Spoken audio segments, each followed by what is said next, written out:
அன்றைக்கு திமுக அன்றைக்கு மக்களை சுரண்டு அன்னைக்கு பார்த்தீங்கன்னா நாடு முழுக்க பவர் கட்டு நீ பவர் கட் பண்ண வாழ்ந்தாங்க. அதே மாதிரிதான் இன்றைக்கு இருக்கக்கூடிய திராவிட மாடல் சொல்லிக்கிட்டு இருக்கக்கூடிய இன்றைக்கு இந்த அப்பாவுடைய ஆட்சி அப்படிதான் சொல்லணும். இன்னைக்கு சொல்லியிருக்காரு அப்பாவுடைய ஆட்சி. இன்றைக்கு இந்த வேடிக்கை பார்த்து கொண்டு மக்களை கவனம் திருப்ப திசை திருப்பமாக பல்வேறு நிலைகளை இன்றைக்கு செய்து கொண்டு இருக்கிறது. தயவு செய்து மக்களுக்கு பயனுள்ள திட்டங்களை செய்யுங்கள். அதில் நீங்கள் செய்வதை தவறினால் அதை முதலில் படிப்பது தேசிய முற்போக்கு திராவிட கழகமாக தான் இருக்கும்.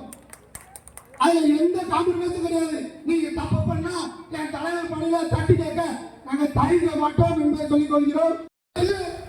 அன்றைக்கு இருக்கக்கூடிய இன்னைக்கு சொல்லிட்டு இருக்காங்க திராவிட மாடல் திமுக அரசை 3வது இடத்துக்கு தள்ளி சட்டமன்றத்தில் எதிர்கட்சி தலைவராக புரட்சிகளைஞர் சிங்கமாக அமர்ந்தார். அந்த வரலாற்று பிரச்சனைகளுக்காக 6 மாத காலம் ஆட்சி தொடங்கி அமைதி காத்தார். அதன் பின்பு ஆளுங்கட்சியாக சரி கூட்டணி கட்சியாக தலைவருக்கு தயங்கவே மாட்டார். அதான் புரட்சிகளைஞர் கேப்டன் அவர்கள் அவர் சொன்ன மாதிரி எண்ணி துணிந்த கருமன் துணிந்த பெண் எண்ணுவது என்பதை தெரிந்து வள்ளுவன் குரலுக்கேற்ப தாம் முன்வச்ச கால பின்வச்ச சரித்திரம் அவர் மூதாதையர் காலத்திலும் கிடையாது. ஏன்னு கேட்டீங்கன்னா அவர் வேண்டாமோ வேண்டிய அந்த கூட்டணி வைத்தார். இருந்தாலும் கூட அந்த கூட்டணிக்காக